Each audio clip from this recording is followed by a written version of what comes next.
안녕하십니까. 수요일 아침의 충북 오늘은 생방송으로 인사드립니다. 오늘은 우리 글 훈민정음이 탄생한 한글날입니다. 전 세계적으로도 그 우수성을 인정받은 한글인데요. 그런데 최근에 한글이 전 세계에서 문화 아이돌의 역할을 톡톡히 하고 있다고 하네요. 네, 그렇습니다. 크리에이터들이 소셜미디어를 활용해서 한글 관련 콘텐츠를 많이 제작을 하고 있는데요. 네. 예를 들면 한 외국인은 이런 말을 하기도 했다고 합니다. 김소월 시인의 진달래꽃을 영어로 번역을 해보니 고이는 뷰티풀리, 또 집단은 피크, 또 걸음은 그저 스텝으로밖에 표현할 수가 없는데 한국어의 경우에는 정말 다양하게 네. 색도 다양하고 느낌도 다양하게 표현할 수 있어서 역시 한글이야말로 최고의 글이다라고 칭찬을 아끼지 않았다고 합니다. 네, 다른 언어가 3차원이라면 한글은 4차원으로 표현한다, 이런 평가를 받고 있다는 건데요.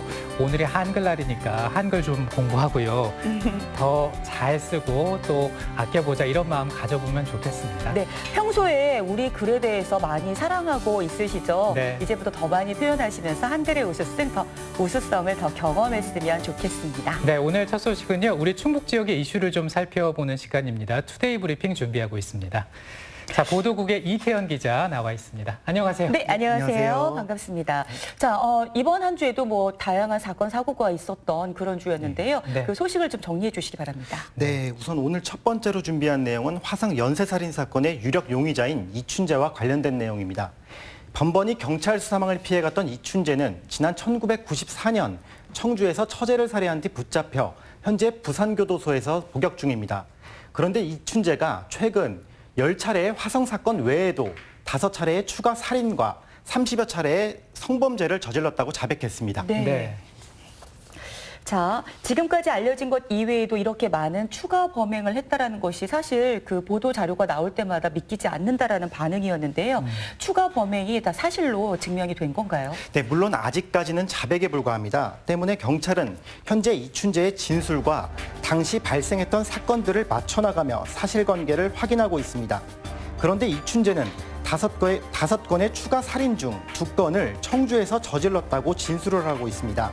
당시 청주에서 발생한 미제 사건 중 이춘재의 진술과 유사한 사건들이 있어 어느 정도 신빙성을 얻고는 있습니다. 네.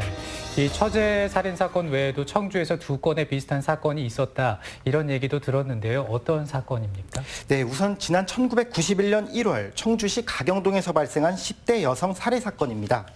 당시 가경동 택지조성 공사장 콘크리트관 속에서 공장 직원 박모 양이 숨진 채 발견됐는데요.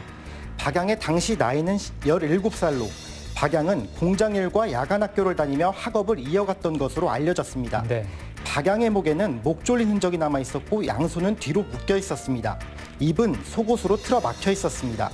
경찰은 당시 10대 후반의 남성을 용의자로 지목하고 검거에 성공하기까지 했지만 재판 과정에서 증거 불충분으로 무죄 판결이 나면서 지금까지 미제로 남아있는 사건입니다. 네, 양손이 묶여 있었고 그리고 피해자의 속옷이 이용됐다는 건데 이런 부분에서는 화성 사건과 닮은 점이 많네요. 네, 우리가 영화 살인의 추억을 통해서 접한 네. 장면이기도 한데요. 이런 걸 시그니처라고 합니다. 범죄자가 자신의 정체성을 성취하기 위해 말 그대로 자신을 더 부각하기 위해 저지르는 행위로 볼 수 있습니다. 화성 사건의 경우 이번 사건과 시그니처가 일치합니다. 네. 이 부분이 이춘재의 진술과 같이 이번 사건의 진범이 이춘재일 가능성이 높은 부분 중 하나입니다. 경찰은 또 당시 유사 사건의 피해자들을 진술을 토대로 170cm 가량의 키를 가진 남성을 유력 용의자로 추정하기도 했습니다. 이 외형도 이춘재의 외형과 어느 정도는 맞아떨어진다고 볼 수 있습니다. 네. 그런데 이제 의문점이 드는 게 사건 발생 시점이 1991년 1월이라고 한다면 앞서 그 화성의 10차 사건 때보다 오히려 앞선 시점이 아닌가, 그런 생각이 들거든요. 네, 이번 사건의 발생 시점은 1991년 1월. 그러니까 화성 10차 사건이 발생한 시점이 4월이니까요. 약 석 달가량 앞선 시점으로 볼 수 있습니다. 이춘재가 청주로 주소지를 옮긴 시점도 1993년 4월경으로 이번 사건과는 2년 이상의 차이가 있죠. 하지만 직업이 포크레인 기사였던 이춘재는 1991년부터 직장 문제로 청주와 화성을 자주 오갔다고 합니다. 1991년 청주 출신의 아내를 만난 것도 이를 증명하는 것 중 하나이기도 하고요. 네. 결혼을 하면서 주소지를 청주로 옮긴 것으로 전해지고 있습니다. 네. 자, 이춘재의 자백이 사실이라면 청주에서도 연쇄 살인 사건이 벌어졌다는 건데요. 그렇다면 또 다른 하나의 사건은 어떤 건가요? 네, 이춘재가 자백한 또 다른 사건은 1992년 6월 청주에서 발생한 20대 주부 피살 사건입니다. 당시 청주시 복대동의 한 상가주택에서 28살이던 여성이 하의가 벗겨진 채로 목이 전화줄로 감겨 숨진 채 발견됐습니다. 이 사건 역시 미제로 남아 있는데요. 무엇보다 이 사건이 벌어진 장소에 경찰이 주목하고 있습니다.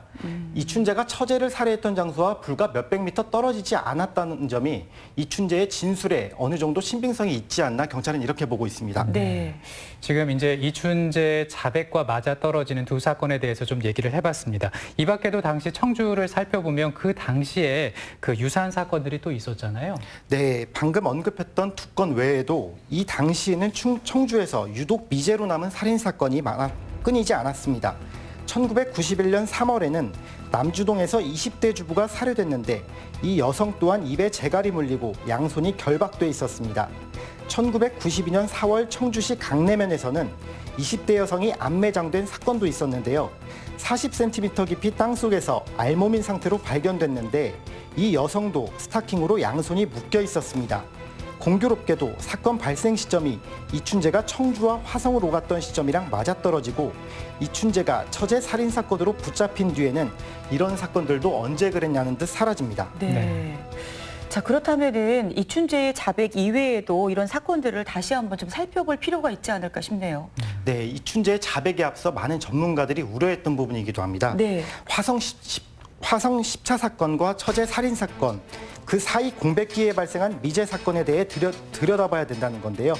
그러던 중 이춘재가 이렇게 자백을 하면서 그 우려가 현실이 된 상황입니다. 그래서 현재 이춘재 사건을 관할하고 있는 경기 남부지방경찰청은 최근 청원경찰서와 흥덕경찰서를 방문해 1991년부터 1994년 사이 발생한 5건의 미제 사건 기록들을 가져가기도 했습니다. 물론 당시 사건들에 대해 재조사를 벌인다 하더라도 모두 공소시효가 끝난 상태이긴 합니다. 이춘재의 소행이었음을 밝혀내도 처벌할 수는 없는 건데요. 그래도 경찰은 이번 기회를 통해 이춘재의 과거 여죄를 최대한 밝혀내겠다는 각오입니다. 그렇네요. 처제 살인 사건 그 뒤에도 만약 잡히지 않았었다면 더 많은 피해자가 나올 수밖에 없는 그런 상황이었던 것 같습니다. 자, 비록 공소시효는 끝이 났어도 이번만큼은 경찰이 좀 철저하게 조사를 해서 알려지지 않았던 이춘재의 범행까지도 모두 확인이 됐으면 좋겠습니다. 네. 자, 이번에는 두 번째 소식 넘어가도록 하겠습니다. 두 번째 기사는 어떤 건가요? 네, 우리 동네에서 가장 쉽게 경찰을 찾아볼 수 있는 곳이 어디일까요? 아마 동네마다 흔히 있는 지구대나 파출소일 겁니다. 그런데 사실 농촌 지역에는 적은 인구로 파출소가 하나도 없는 면단위 지역이 많습니다. 네. 제천시 백운면의 경우가 그런데요. 제천시 백운면의 경우에는 파출소가 없습니다. 그렇다 보니 바로 옆 동네인 제천 복량파출소에서 백운면까지 관할을 하고 있습니다. 네. 이렇게 복량파출소의 관할 면적이 늘어나다 보니 관할 면적이 무려 280제곱킬로미터에 달합니다. 네. 우리가 흔히 면적을 계산할 때 여의도를 기준으로 삼곤 하는데 여의도를 기준으로 삼았을 경우 복량파출소의 관할 면적은 여의도의 100배에 달하는 거죠. 네. 뭐 굉장히 넓군요. 그렇습니다. 네. 그렇다면 이제 뭐 다른 지구대나 파출소 상황은 어떤지 궁금한데 그 제천의 봉양 파출소가 좀 특이하다 이렇게 봐야 되는 겁니까? 아닙니다. 저희가 충북 지역 전체 지구대와 파출소의 관할 면적을 자료로 살펴봤더니 네. 이와 비슷한 상황에 속한 지역이 많았습니다. 괴산 청천파출소와 단양 대강파출소, 음성 설성지구대나 진천 상산지구대 등도 모두 관할 면적이 200제곱킬로미터를 넘었습니다. 모두 분단위 지역입니다. 네. 이렇게 넓은 지역을 관할하게 된다면 주민들이 느끼기에는 경찰이 너무 먼 곳에 있다라고 생각을 해서 좀 불안스러워지지 않을까요? 네, 관할 면적이 넓은 만큼 출동 시간도 오래 걸리는 것으로 나타났습니다. 182제곱미터의 구역을 관할하는 영동 상촌파출소의 경우에는 출동에서 도착까지 걸리는 시간이 11분을 넘는 것으로 나오기도 했습니다. 앞서 언급한 지구대나 파출소도 모두 10분 내외의 출동 시간을 보였는데요. 전국 평균 지구대 출동 시간이 5분 13초인 것을 감안하면 거의 2배에 달한다고 볼 수 있습니다. 때문에 주민들 입장에선 불안할 수밖에 없습니다. 주민들을 직접 만나봤습니다. 그 신고한다고 그것만 해 쫓아와. 아마 그 시간이 좀 지연될 때도 있고. 그쪽으로다가 뭔 사고가 난다든가 뭐가 하면은 여기서 다 감당하기는 어려운 실정이지. 그렇군요. 그런데 이제 그 농촌 지역과 달리 도심을 좀 살펴보면 정반대의 무슨 문제점이 또 있나 봐요. 도심 지역의 경우는 인구가 많다 보니 비교적 많은 지구대와 파출소가 있어서 출동 시간에는 별다른 문제점은 없어 보였습니다. 네. 하지만 또 인구가 너무 많다 보니 경찰 한 명이 담당해야 할 치안 수요에는 과부하가 걸려 있었습니다. 실제로 청주 시내 10개 지구대 중 3곳은 인구가 10만 명을 웃돌아서 경찰 한 명이 1000명 이상을 담당하고 있는 것과 같은 상황입니다. 예를 들면 분평지구대가 그렇습니다. 관할 면적은 불과 19제곱킬로미터에 불과하지만 관할하는 인구는 11만 명을 넘습니다. 아파트와 번화가가 밀집해 있는 분평동과 산남동, 수곡동 이상을 관할하기 때문에 그런 건데요. 때문에 분평지구대에서 근무하는 경찰과 인구수를 비교해 단순 평균을 내도 경찰 한 명당 담당하는 인구수는 2,000명을 넘기까지 했습니다. 네. 자, 이제 뭐 이쯤 되면 그 담당하는 경찰의 수를 좀 늘려야 되지 않느냐, 뭐 이런 의견들이 좀 대두가 될 수 있을 것 같습니다. 하지만 그게 또 쉬운 일은 아니지 않습니까? 네, 이런 행정적인 문제는 예산의 문제와 뗄래야 뗄 네. 수가 없기 때문에 경찰 수를 마냥 늘릴 수도 지구대 수를 늘리는데도 한계가 있습니다. 때문에 현재로서는 기동순찰대와 같은 좀 유동적 조직의 운영을 효율화해야 될 필요가 있다는 게 전문가들의 의견입니다. 전문가들의 의견 한번 들어보시죠. 네. 이제 인력 중심이나 물리적인 조직 중심이 아니라 이제 업무 방식이 되게 중요할 것 같아요. 그래서 기동수찰대나 아니면 뭐 그 관광경찰대 형태의 어떤 유동적인 조직을 활용한다면 그런 출동 시간을 줄인다거나 치안 수요에 효과적으로 대응할 수 있는 네. 아무튼 그 도심이나 농촌 뭐 구분 없이 이 도민의 안전을 지켜줄 수 있는 그런 치안 대책이 좀 준비가 되고 마련이 됐으면 좋겠다라는 생각 가져보게 됩니다. 자, 이제 마지막 소식은 어떤 내용입니까? 네, 마지막 소식은 이번 국감에서 나온 내용입니다. 작은 도서관이라고 들어보셨나요? 네. 도심 곳곳에 말 그대로 작은 규모의 도서관인데요. 정부와 전국 자치단체가 시민들의 문화 여건 개선을 위해 추진하고 있는 사업 중 하나입니다.